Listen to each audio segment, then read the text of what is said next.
guerras, instabilidade moral.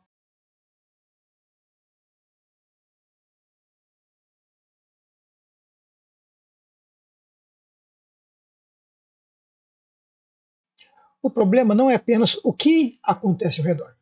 O problema é a anestesia espiritual que pode se instalar dentro. É possível conhecer as profecias e ainda assim viver distraído.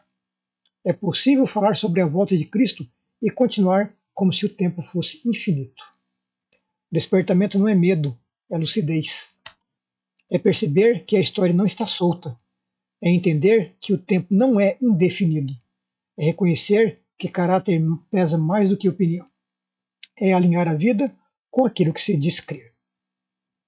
Se Deus anuncia o fim desde o princípio, então os acontecimentos não são ruídos aleatórios. São parte de um movimento maior. Mas a pergunta decisiva não é apenas o que está acontecendo no mundo, e sim o que está acontecendo comigo diante disso. A expectativa da vinda de Jesus nunca foi proposta como uma curiosidade, mas como chamado à vigilância, fidelidade e transformação interior. Despertar é examinar a própria vida, reavaliar prioridades, buscar coerência entre fé e prática, cultivar comunhão real com Deus. A história caminha, as promessas permanecem, a luz continua avançando. A questão é simples e profunda ao mesmo tempo. Estamos apenas observando os sinais ou estamos nos preparando para o encontro? A sociedade em que estamos inseridos desconfia de absolutos, relativa verdades e redefine constantemente seus próprios referenciais. Nesse ambiente pós-moderno, crer na vinda literal de Cristo tornou-se, para muitos, algo deslocado, quase um anacronismo. Um dos primeiros problemas é o relativismo. Se não existe verdade final, se tudo é construção cultural, então a promessa de um retorno objetivo, histórico e definitivo de Cristo passa a ser vista como narrativa simbólica, não como evento real. A expectativa escatológica é dissolvida em metáfora. Outro problema é o imediatismo.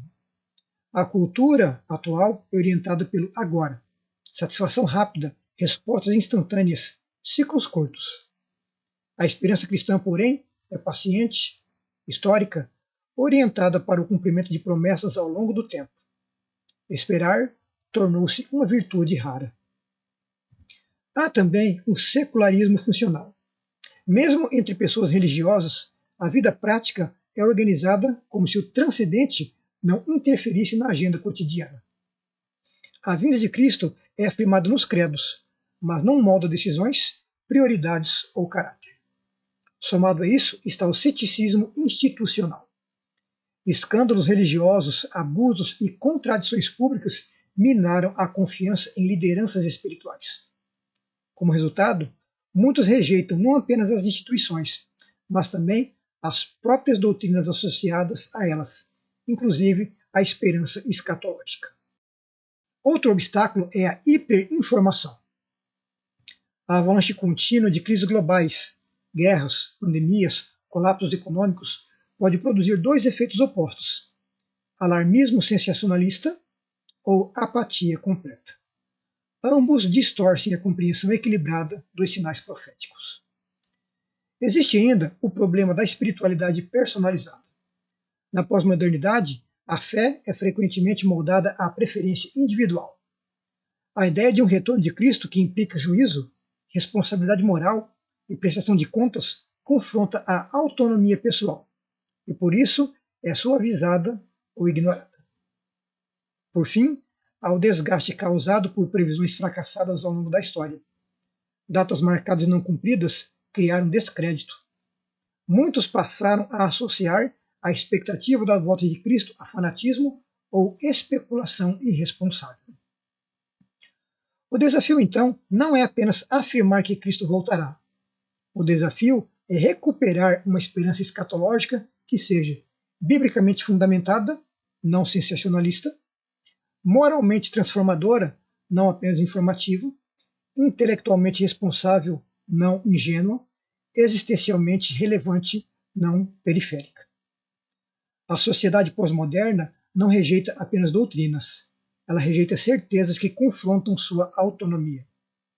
Crer na vinda de Cristo hoje exige mais do que repetir fórmulas, exige convicção consciente, reflexão profunda e coerência prática. A pergunta não é se a cultura está preparada para a mensagem. A pergunta é se aqueles que creem estão preparados para sustentá-la com clareza, equilíbrio e integridade. Ao longo da história humana, poucas promessas atravessaram os séculos com tanta força quanto a promessa da volta de Jesus. Ela não surgiu como uma construção tardia da igreja, nem como uma expectativa alimentada por um momento de crise. Está presente no próprio coração da mensagem cristã. Desde as palavras do próprio Cristo até o testemunho apostólico, a esperança no retorno do Senhor sempre ocupou o lugar central na fé bíblica. Mas o que significa de fato falar sobre a volta de Jesus hoje? Em meio a interpretações variadas, especulações apressadas e leituras sensacionalistas, torna-se necessário voltar ao texto com reverência e método. Não para alimentar curiosidade cronológica, mas para compreender o propósito divino revelado nas Escrituras. Esse estudo não pretende explorar teorias isoladas nem sustentar conjecturas frágeis. O objetivo é examinar cuidadosamente o que a Bíblia afirma, considerando texto, linguagem, progressividade da revelação e coerência interna do plano divino. Se Deus anuncia o fim desde o princípio, então o tema do retorno de Cristo não pode ser tratado como um apêndice doutrinário. Ele é parte integrante da estrutura da revelação. Também é importante reconhecer que a esperança escatológica não foi dada para produzir medo, mas vigilância. Não para gerar espetáculo, mas transformação. Não para fragmentar a fé, mas para orientá-la em direção ao cumprimento final das promessas. Ao iniciarmos esse estudo, o convite é duplo. Examinar o texto com seriedade e examinar a própria vida com honestidade. A de Jesus não é apenas um evento futuro a ser debatido, é uma realidade prometida que redefine prioridades no presente. Este estudo será conduzido com humildade diante da palavra, compromisso com a verdade e disposição sincera de seguir a direção que o próprio texto indicar. O que você encontrará aqui nesse estudo e outros subsequentes são dois sistemas interpretativos das Escrituras quanto ao tempo para a segunda vinda de Jesus. O primeiro deles é o que te leva cronologicamente ao longo das páginas sagradas para conhecer o tempo de Deus, ou a tese de que fala de acontecimentos que ocorrerão dentro de um período final de 7 anos na história do mundo, sem uma única indicação de ser assim pelas Escrituras. O simples fato de colocar as duas teses lado a lado já mostra um verdadeiro contraste entre elas e certamente produzirá em seu ser um ponto de inflexão. Esse será um estudo para pessoas que querem sair literalmente do sistema de teologia fundamentado na deturpação das Escrituras para a clara revelação da verdade eterna e para se preparar para o encontro com o Senhor nos ares, pois aí vem o esposo sair-lhe ao seu encontro. Francisco de Ribera foi um teólogo jesuíta espanhol, professor em Salamanca, conhecido por seu comentário ao Apocalipse publicado em 1590 em Sacrum Beati Ioannis Apostoli Apocalipse Commentari. Ele escreveu em pleno contexto da Contra-Reforma, quando intérpretes protestantes identificavam o papado como anticristo. A leitura de Ribera surge como resposta teológica a essa acusação. Então, qual foi a teologia que Ribera apresentou nesse comentário do Apocalipse? Sua doutrina foi aceita em seus dias como válida? Esse seu ensino encontrou defensores? Esses ensinos ainda estão no campo das crenças e ensinos religiosos de hoje? Você sustenta seus ensinos de alguma forma? Essas são algumas questões sérias que precisam de respostas assertivas para o estabelecimento da fé de Jesus Cristo em nós. Então vamos analisar alguns dos ensinos de Ribera. Ribera ensinava que o anticristo seria um indivíduo futuro. Diferente da interpretação historicista, que via o anticristo como um sistema religioso anticristão ao longo da história, Ribera afirmou que ele seria uma pessoa literal que surgiria pouco antes do fim do mundo. A maior parte do Apocalipse ainda não se teria cumprido. Então ele aplicou principalmente os capítulos 4 a 22 a um período final de 3 anos e meio, imediatamente anteriores à segunda vinda de Cristo. Tecnicamente, o que ele faz é jogar todo o Apocalipse para os últimos 3 anos e meio a esse mundo. Ele fala também da reconstrução do templo em Jerusalém. Segundo sua leitura, o anticristo se assentaria em um templo literal reconstruído em Jerusalém, e isso ele se baseava usando 2 Tessalonicenses 2. Agora, quais são os problemas que surgem com essa interpretação de Ribera? Bem, jogando o Apocalipse 4 para o futuro, desloca-se com ele Daniel 7, 9, 10 e 13 e 14. Além disso, coloca também Daniel 8, 14 no mesmo pacote temporal. E quando ele fala da reconstrução do templo em Jerusalém, ele direciona os olhos do mundo religioso para o atual Estado de Israel, como se ele tivesse alguma importância profética para os dias finais, em lugar da igreja. E a base para essa sua interpretação é o texto que fala do homem do pecado que se assentaria em um trono como se fosse Deus. Ribera, ainda falando sobre o anticristo, diz que ele teria uma origem judaica ou teria uma íntima ligação com Israel. Então ele sugere que o anticristo teria conexão com o povo judeu e seria aceito por eles como Messias. Ele fala também de uma perseguição literal aos santos.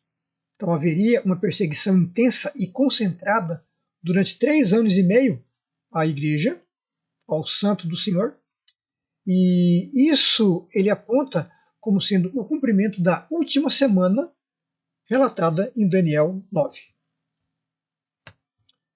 E por último, ele sustenta que esse anticristo teria um reinado político a nível mundial. Então o anticristo governaria como líder político global e ele estaria realizando nesse tempo sinais e prodígios com a ajuda de Satanás.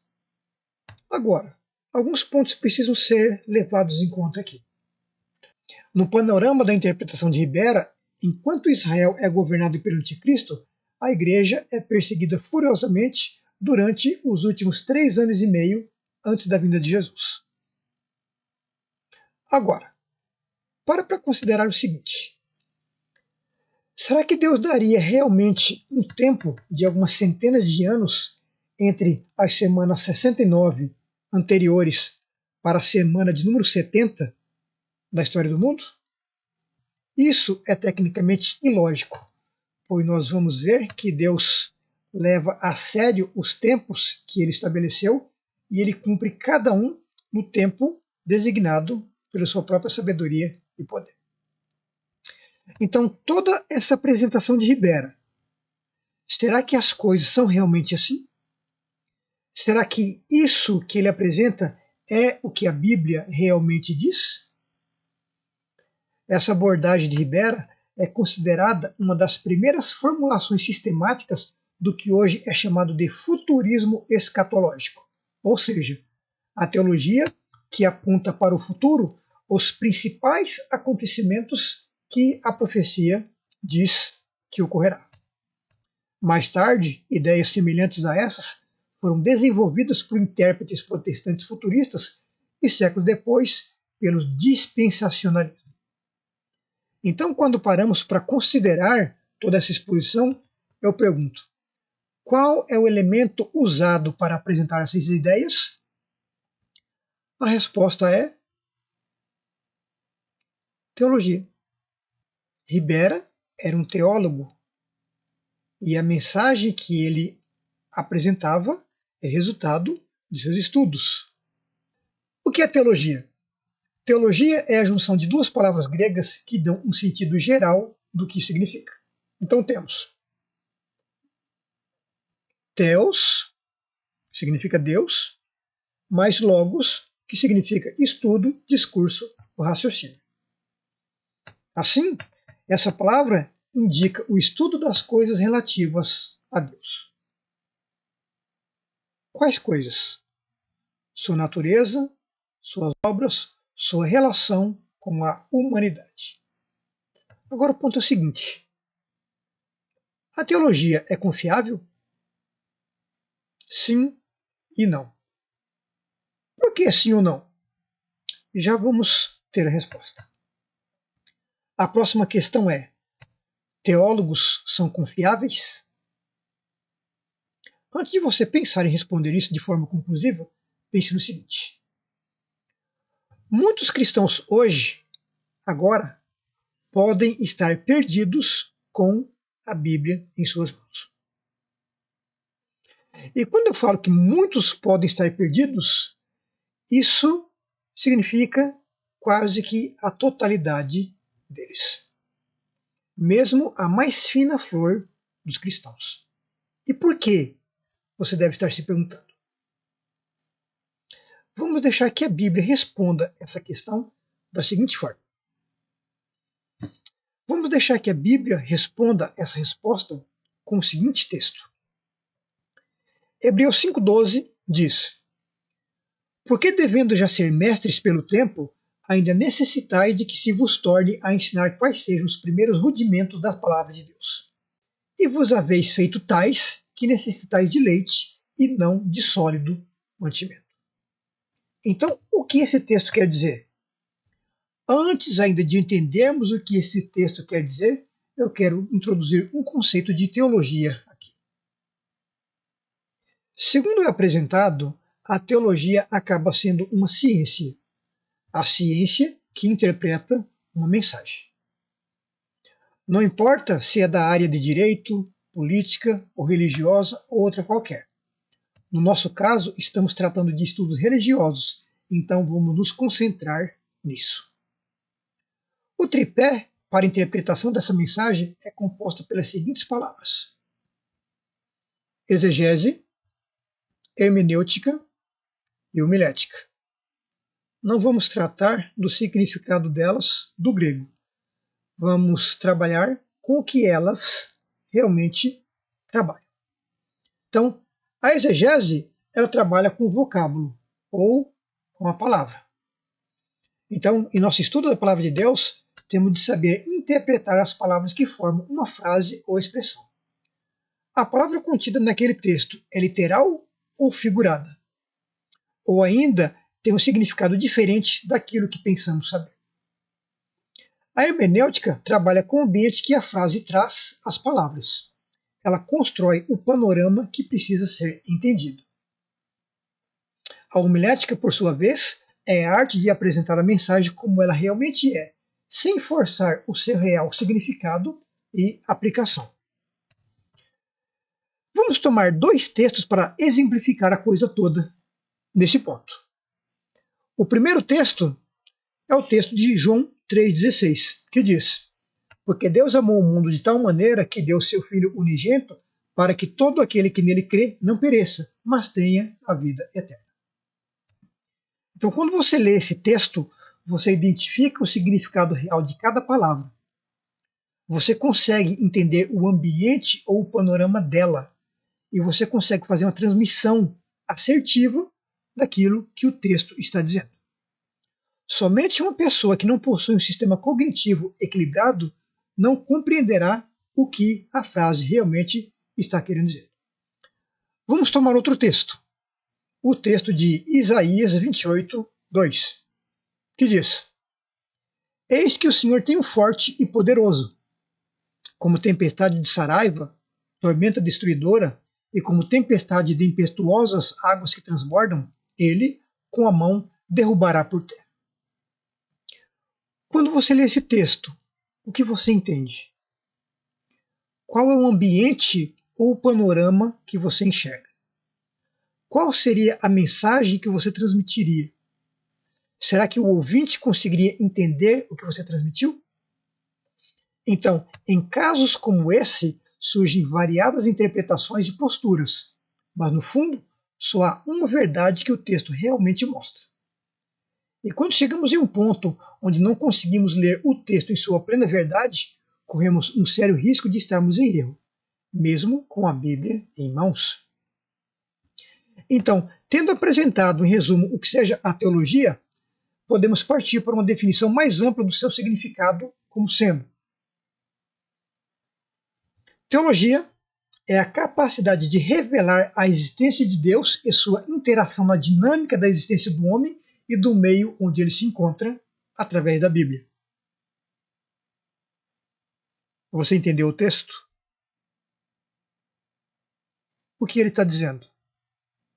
Ele está dizendo que teologia é a capacidade de revelar a existência de Deus e a maneira como ele atua no dia a dia da existência sua e minha nesse mundo de pecado. E a revelação é feita através do quê? Através da Bíblia. Você viu como cada palavra tem peso dentro da frase? Você viu como o ambiente ou o panorama é construído com cada coisa em seu devido lugar? Se você entendeu, ótimo. Essa é uma das duas teologias que existem. Aí você deve perguntar, como assim duas teologias? Você está maluco? Vou trazer outra definição de teologia e você terá condições de responder a esse questionamento. Teologia é a capacidade de distorcer a existência de Deus e a sua interação na dinâmica da existência do homem e do meio onde ele se encontra através da Bíblia. O que o texto está dizendo? Teologia é a capacidade de distorcer a existência de Deus e a maneira como ele atua no dia a dia da existência sua e minha nesse mundo de pecado. E essa distorção é feita através do quê? Da mesma Bíblia. Ah, Edilson, isso é impossível. Será? Abra sua Bíblia em Mateus 4 e vamos considerar algumas coisas aí. Mateus 4, verso 1 a 4, nos diz: Então foi conduzido Jesus pelo Espírito ao deserto para ser tentado pelo diabo. E tendo jejuado 40 dias e 40 noites, depois teve fome. E chegando-se a ele, o tentador disse: Se tu és o Filho de Deus, manda que essas pedras se tornem pães. Ele, porém, respondendo, disse: Está escrito: Nem só de pão viverá o homem, mas de toda a palavra que sai da boca de Deus. Vamos entender o ambiente das palavras e dos acontecimentos aqui relatados. Depois que Jesus saiu do batismo, Pedro diz em 2 Pedro 1,17 que a magnífica glória de seu Pai o acompanhara até o deserto para que fosse tentado pelo diabo.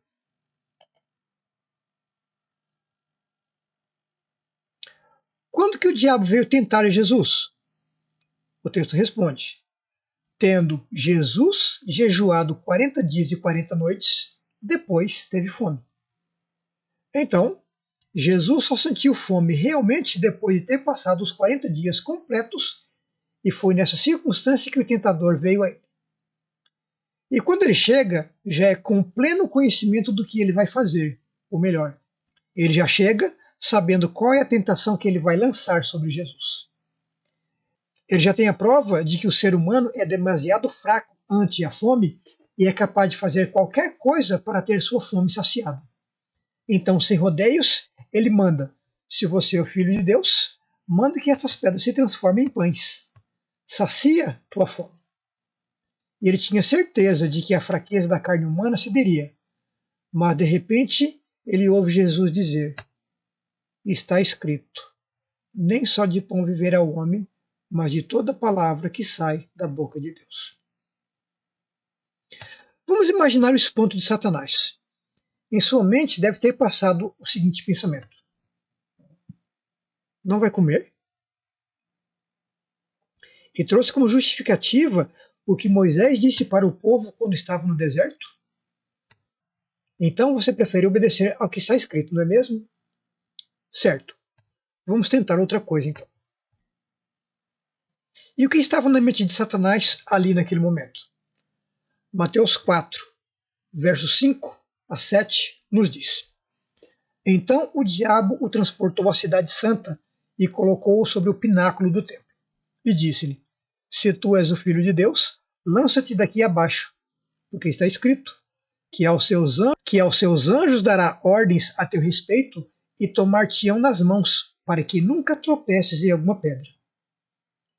Disse-lhe também Jesus: também está escrito: não tentarás o Senhor teu Deus.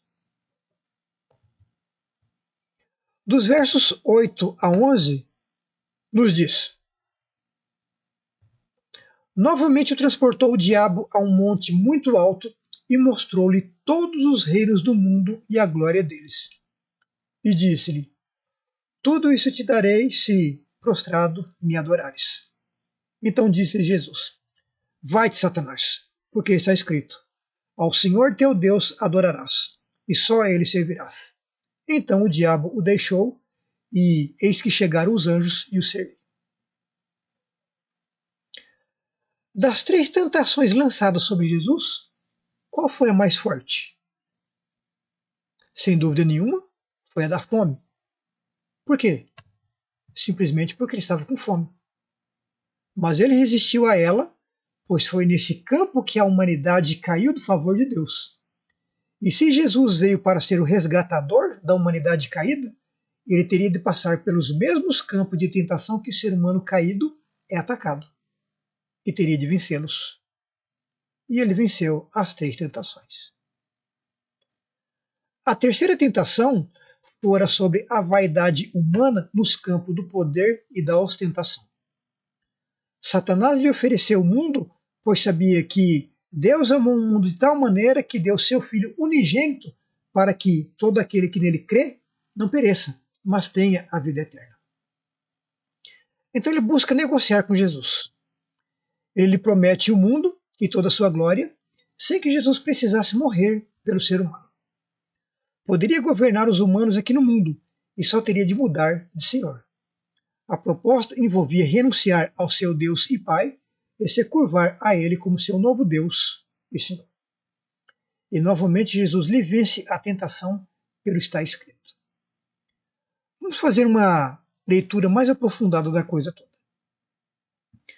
Satanás tentou Jesus no campo da comida e Jesus venceu a tentação. Venceu através do quê? Da palavra de Deus.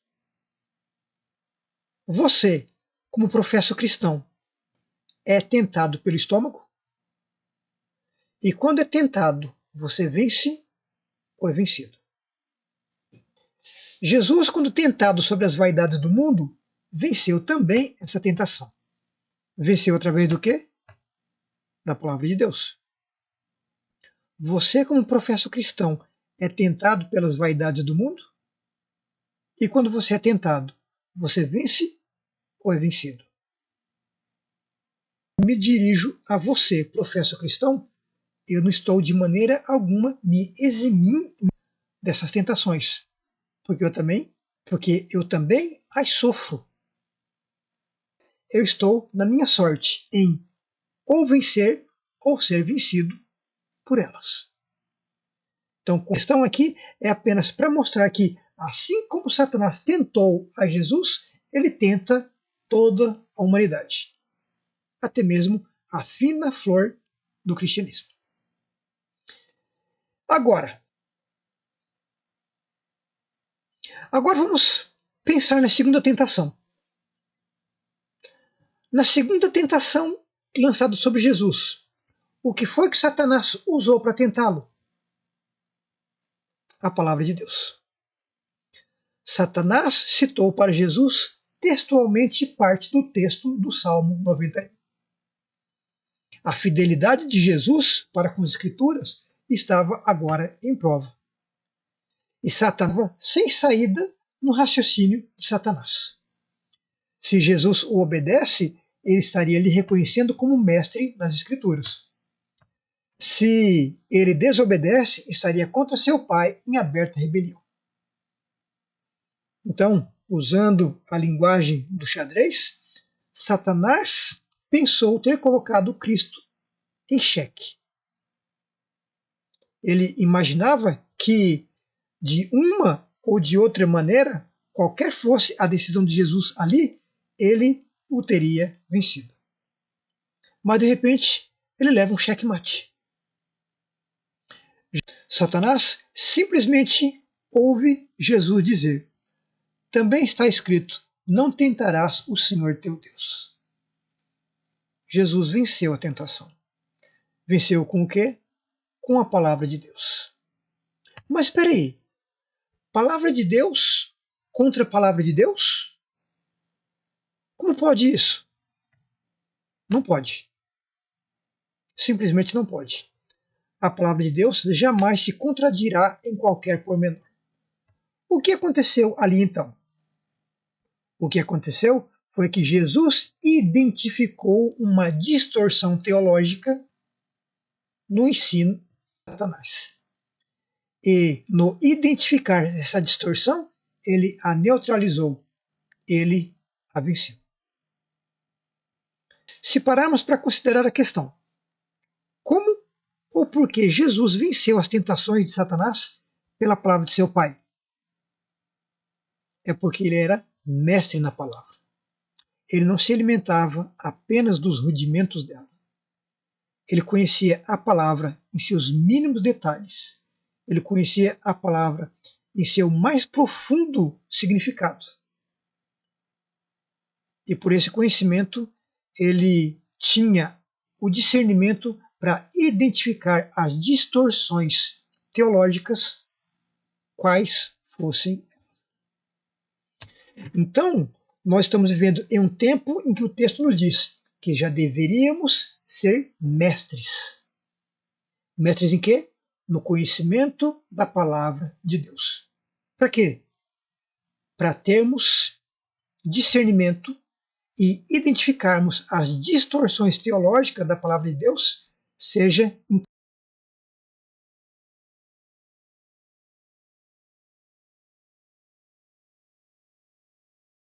E os cristãos de hoje têm sido mestres na palavra para discernir as distorções teológicas e derrotar todos os ensinos de Satanás com a Bíblia na mão?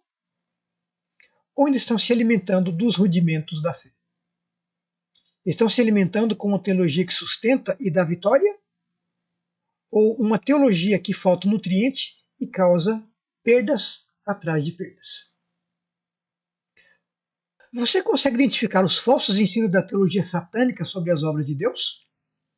Você consegue identificar as falsas interpretações quanto aos tempos que estamos vivendo? Essa é a vontade de Deus para mim e para você nesse tempo. Por quê? Porque falsos ventos de doutrinas, falsas teologias são levadas pelo vento e acabam tirando a verdadeira orientação da palavra de Deus quanto aos acontecimentos para os dias finais. Então, retornando no ponto aqui, será que essa teologia de Ribera quanto os 7 últimos anos está de acordo com a revelação profética ou não passa de uma distorção teológica? Será que a palavra de... Outra questão que surge. Será que a palavra de Deus dá elementos para conhecermos o tempo? A ser tratado. Por quê? Porque existem pessoas que mantêm o pensamento de que nem Jesus e nem os anjos sabem o tempo para a sua vinda, mas crê e ensina que ele é onisciente e que possui todo o poder nos céus e na terra. Agora, como pode um ser onisciente não saber o tempo de sua vinda? Como pode ele não revelar isso em seus ensinos? Então, qual teologia? Pois estamos em um cenário onde, por trás das cortinas que separam o mundo físico do espiritual, os 2 maiores professores de teologia que a vasta criação de Deus já pôde vislumbrar estão em plena atividade. Um para revelar e salvar, e o outro para distorcer para a perdição.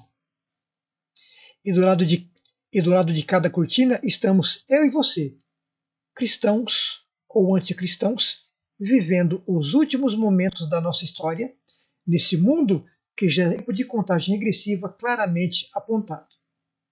O ponto é, crerá você e correrá para se aprontar para a vinda de Jesus? Ou ignorará os eventos e o tempo que nos encontramos?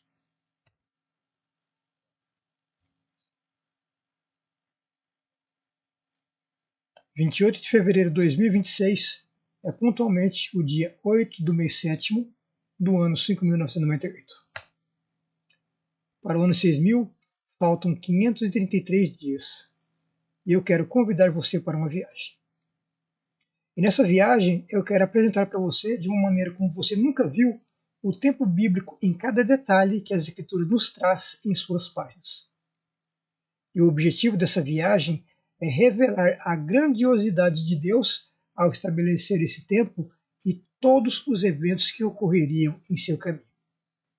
É revelar como ele te dá conhecimento e discernimento para identificar a falsa teologia e os falsos teólogos da palavra de Deus.